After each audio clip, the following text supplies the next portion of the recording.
በዓለም ላይ ውበት የሚባለው ቃል በአንድ ምስል ማስቀመጥ ብንሞክር የዚህን ምስል ባለቤት ማርሊን ሞንሮ ትሆናለች። በሌላ በኩል ጥበብና የአእምሮ ልዕልና የሚባለውን ቃል ብንፈልግ አርተር ሚለርን በአንደኛ ደረጃ ላይ ይቆማል። አንድ ቀን ግን የሆሊውድ አንጸባራቂ ኮከብና ይህ ቁም ነገረኛ የብዕር ሰው ተገናኙ። ዓለም ይህንን ጥምረት የዘመኑ አእምሮ ብላ ሰየመችው።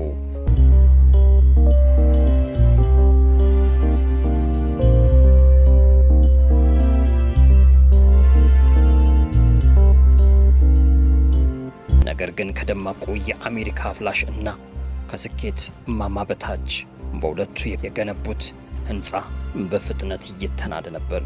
ዛሬ በታሪክ ወደ ኋላ መለስ ብለን እንደ አውሎ ንፋስ የገባው ያሳዘነው ያስገረመውና እጅግ ልብ አንጠልጣይ የሆነውን የማርሊን ሞንሮ እና አርተር ሚለርን የፍቅር ታሪክ ወደ እናንተ እናደርሳለን።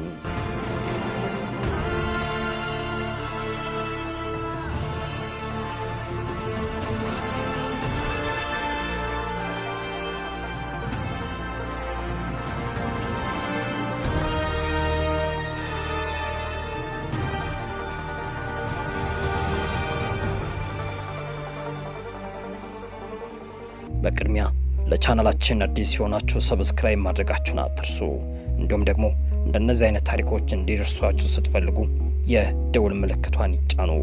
ይህን ታሪኮች እየሰማችሁ የሚሰማችሁን ስሜቶችና እንዲሁም በቀጣይ ልንሰራላችሁ ስለምትፈልጉት ታሪኮች ኮመንት ላይ ጻፉልን።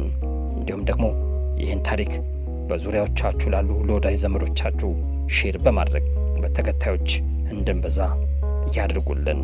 አሁን ወደ ታሪኩ ወሰድኳችሁ።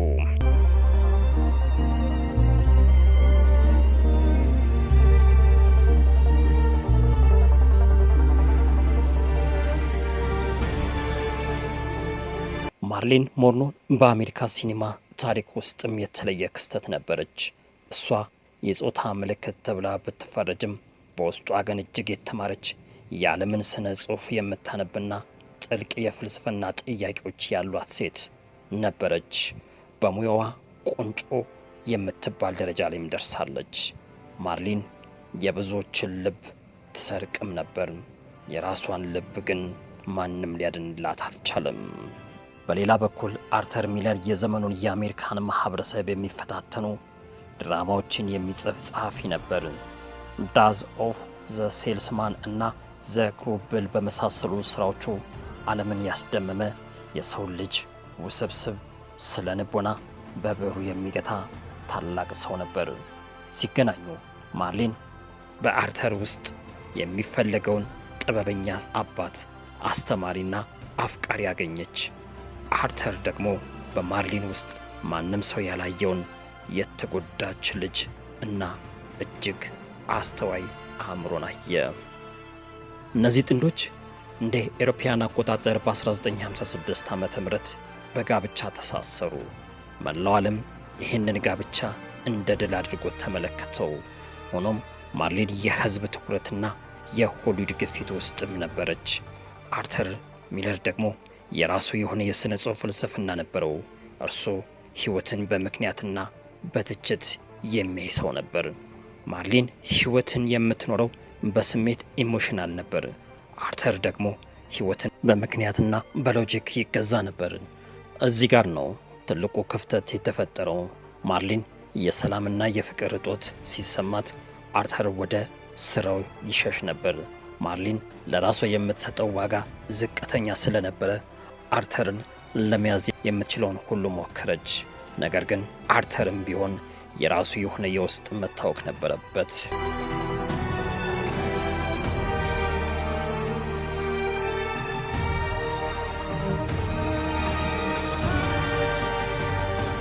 ይህ የፍቅር ታሪክ ወደ አሳዛኝ ምዕራፍ የተሸጋገረው ዘ ሚሴፍትስ በተባለው ፊልም ቀረጻው ወቅት ነበር።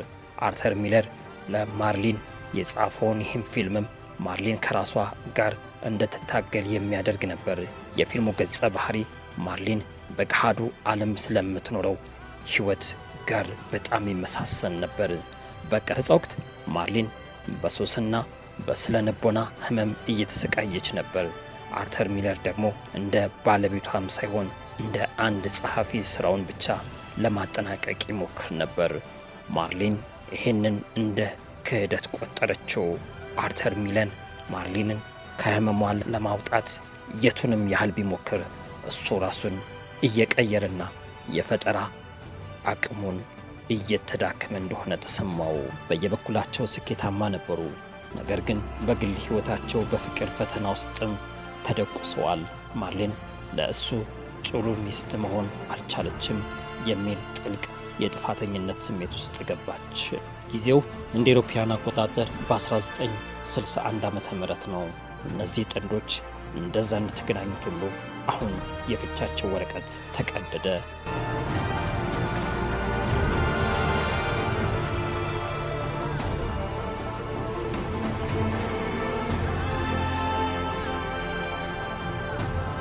መለያየቱ ለሁለቱም ትልቅ ጠባሳ ጥሎ አልፏል። ከ2 ዓመት በኋላ ሞኖሮን ስትሞት አርተር ሚለር በጸጸትና በህመም ተውጦ ነበር። ጸሐፊው የራሱ ፍልስፍና በመከተል የሰው ልጅ ሕይወት የሚያልፍባቸው ውጣ ውረዶችን በብዕሩ ሲቀይር፣ የገዛ ሕይወቱ አጋር ግን በፊቱ ጠፋች። ማርሊን ስትሞት በቤቷ ውስጥ የአርተር ሚለር የፍቅር ደብዳቤዎችና እሱ የሰጣት ስጦታዎች ነበሩ። እስከ መጨረሻ ሰዓት ድረስም እሱን ተወደው ነበር። አርተር እስከ ሕይወቱ ፍጻሜ ድረስ ማርሊንን እና የነበረውን ውስብስብ ፍቅር በሥራዎቹ ውስጥ እንደ አንድ ትልቅ የማይፈታ እንቆቅልሽ ይተርከው ነበር።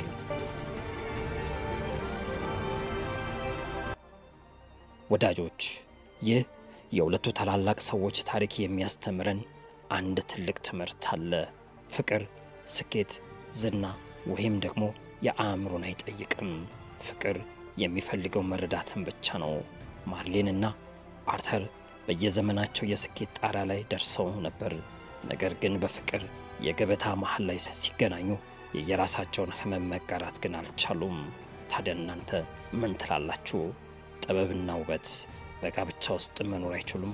ወይስ ደግሞ የሆሊውድ ድምቀት የእነሱን እውነተኛ ፍቅር የዋጠው ጭራቅ ነበር? ሐሳብ አስተያየታችሁን ኮመንት ላይ ያስቀምጡልኝ። አሁን በምንሰራቸው ታሪኮች ምን ያህል እየረካችሁ ነው? በዚህ ላይ ስለምንሰራቸውና ወደፊት እንድንሰራላችሁ ስለምትፈልጓቸው ታሪኮች ካሉ ኮመንቱ ላይ አስቀምጡልን። ጥቆማችሁንም አድርሱን። ሁሌም እንደነዚህ አይነት አስገራሚ ውስብስብ ህሊናን የሚፈታተኑ በሰው ልጆች ዘንድ የተደረጉና ያልታሰቡ እንዲሁም ደግሞ ያልሰማናቸውና ያልደረስናቸው ግን ተከስቶ ነበር የሚያሰኙ ታሪኮችን እንድንሰራ የምትፈልጉ ወይም ደግሞ ስንሰራ እንዲደርሷችሁ ስትፈልጉ የደወል ምልክቱን በመጫን ኦል የሚለውን ያንኳት። ያኔ በሰዓታት በየትኛውም አጋጣሚ ስራ ላይ ቢሆኑ የምንሰራው ስራ ወደ እናንተ ይደርሳል። እንዲሁም ደግሞ እንደነዚህ አይነት ታሪኮች ለወዳጅ ዘመዶቻችሁ ሼር በማድረግ እኛም እንድንበረታታ በተከታዮችም እንድንበዛ አጋርነታችሁን አሳዩን። የዛሬው ታሪካችን እዚህ ላይ ያበቃ። በሌላ ታሪክ